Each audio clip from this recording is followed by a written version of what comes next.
अपने आप को देशभक्त साबित करने के लिए बड़ा आसान तरीका है आजकल।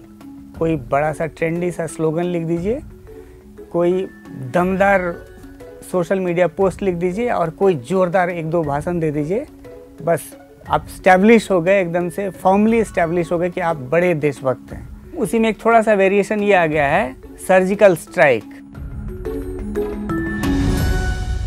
देशभक्ति का एक क्राइटेरिया जो थ्रू आउट रहा है वो है क्या कि पाकिस्तान बैशिंग करो, उसमें एक नया वर्ड आ गया है सर्जिकल स्ट्राइक। और एक परम भक्त ने 2 साल पहले उस सर्जिकल स्ट्राइक में थोड़ा सा वेरिएशन कर दिया। उनके हिसाब से पाकिस्तान के खिलाफ, पाकिस्तान को तो सर्जिकल स्ट्राइक करके मजा चखा दिया, अब इसको चीन पे आजमाने की ज़रूरत है और चीन पर आर्थिक सर्जिकल स्ट्राइक करने की ज़रूरत है। बेसिकली उस स्लोगन के बाद से सोशल मीडिया कैंपेन चला, मेड इन चाइना का बाइकॉट करो, मतलब वहाँ से जो सामान आ रहा है उसको बाइकॉट करो। और भयानक रूप से चला, बहुत सारे पुतले जले, पूरे देश में एक माहौल बनाया गया कि चीन से जो आ रहा है उसको रोकना है, हर हाल में रोकना है, तो और चीन पे सर्जिकल स्ट्राइक करना है इकोनॉमिक। इस पूरे मुहिम को हवा दी कुछ बीजेपी और आरएसएस के लोगों ने।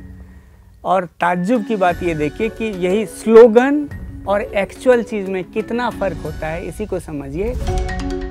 स्लोगन जो इतना धमाकेदार था, so called surgical strike, economic surgical strike against China, और उसको पूरा कैंपेन चलाया गया।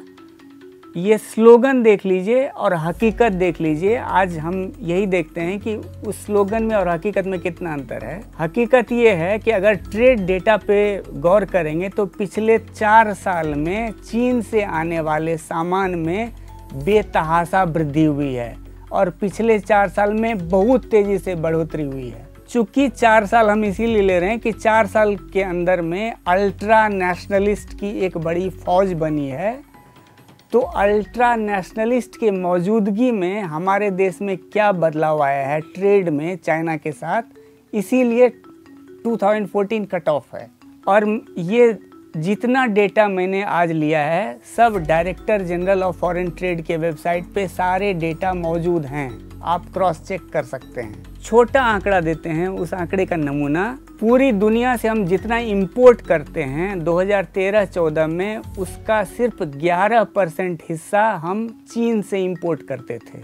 अब जो है 2017-18 में ये करीब 17% का हो गया है। और हमें ये ध्यान रखना पड़ेगा कि हम चीन से क्रूड इंपोर्ट नहीं करते हैं, गोल्ड इंपोर्ट नहीं करते हैं। ये 2 आइटम का मैं इसीलिए नाम ले रहा हूँ कि हमारा जो इंपोर्ट बास्केट होता है उसमें ये 2 आइटम बहुत प्रोमिनेंट होता है। इसके अलावा जो है बहुत छिटफुट आइटम होता है। तो अगर इस आंकड़े को हम माने 11% से 16% हो गया, 17% हो गया, इसका मतलब है कि क्रूड और गोल्ड के अलावे जितना हम इंपोर्ट करते हैं या तो वो चीन से आता है या उसका बहुत बड़ा हिस्सा चीन से आता है। अब आंकड़े के हिसाब से आप खुद समझ लीजिए कि 2013-14 से लेके 2017-18 के बीच में हमारा एब्सोल्यूट इंपोर्ट कितना बढ़ा और चीन से इंपोर्ट कितना बढ़ा। दोनों को कंपेयर करेंगे तो आप पाएंगे कि हमारा जो एवरेज ग्रोथ है इंपोर्ट का उससे बहुत ज़्यादा हमारा ग्रोथ है इंपोर्ट का चीन से।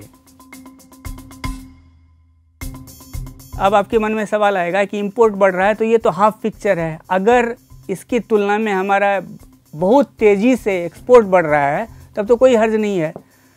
तो एक्सपोर्ट के बारे में बस एक छोटा सा आंकड़ा मैं देता हूँ कि 2013-14 में हमने जो चीन को जितना एक्सपोर्ट किया था, फ़िलहाल हम उस लेवल पे नहीं पहुँचे हैं, मतलब उससे नीचे ही हैं।